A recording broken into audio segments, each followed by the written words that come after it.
এসে নেগোশিয়েট করেছে ভদ্রভাবে, আমাদেরকে মানবিক মর্যাদা দিয়েছে।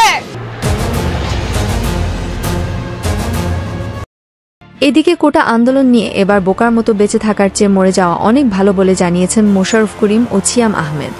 কোনো কিছু বলার না, পুরো দেশের মানুষই একই কথা বলছে, এবং দেশের মানুষ যখন সবাই একসাথে কোনো ন্যায্য দাবি রাখে তখন সেটা একটু হলেও মাথায় আনা দরকার যে সেটা ফেলে দেওয়ার মতো না।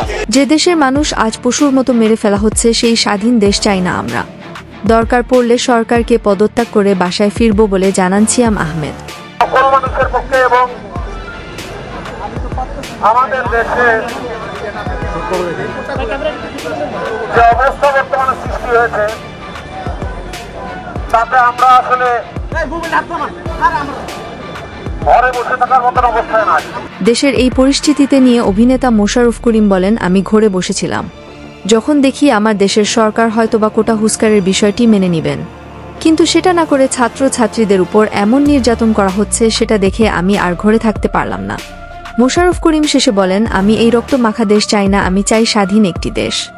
এদিকে আবার অভিনেতা ছিয়াম আহমেদ ছাত্রদের সাথে এক হয়ে মিডিয়ার সামনে বলেন, আমি এসেছি এই অত্যাচার সহ্য না করতে পেরে, এটা ৩০ লক্ষ শহীদের দেশ কারো বাপের না বলে জানান ছিয়াম আহমেদ।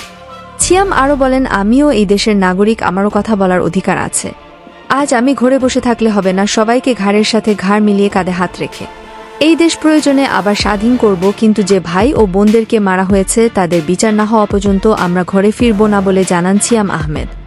তাদের যে ছাত্ররা, যারা ইয়াংরা, যারা হচ্ছে আমাদের মেইন অডিয়েন্স, যাদের আমাদেরকে প্রয়োজন, আমরা যদি তাদের সাথে না দাঁড়াতে পারি তাহলে আসলে কেন কাজ করলাম।